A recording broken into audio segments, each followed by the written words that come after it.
ən çox hərbi aviasiyası olan 5 müsəlman ölkəsi. 5-ci yer İndoneziya.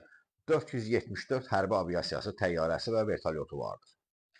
Onu da deyim ki, Indoneziyanın bu təyyarələri müasirlərə yaxın olan təyyarələrdir. Yəni 4-cü nəsil 4++ kateqoriyasına aiddirlər.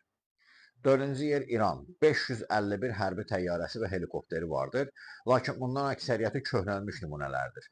Yəni ən belə müasiri olanı F-14 Tomcat'dır ki, bunun da 2 ədədini İsrail bombardımanı zamanı itirmişdi. Buna görə də İran indi həmin təyyarə parkını yeniləmək üçün müxtəlif yollar axtarır. Üçüncü yer Türkiyə. 1069 hərbi təyyarəsi və helikopteri vardır. Onu da deyim ki, Türkiyə dünya reyting cədvəlində bu sahədə 9-cu yerdədir. Söhbət saydan gedir. Lakin Türkiyənin özünün hərbi təyyarələri yaxın şərqdə müasir olmasına baxmayaraq köhnəlməyə doğru gedir. Ona görə Türkiyə aktiv şəkildə çalışır ki, müxtəlif formada bu bazanı yeniləsin. İkinci yer Misir. 1080 hərbi təyyarəsi və helikopteri vardır ki, dünya reytinqində 8-ci yerdədir.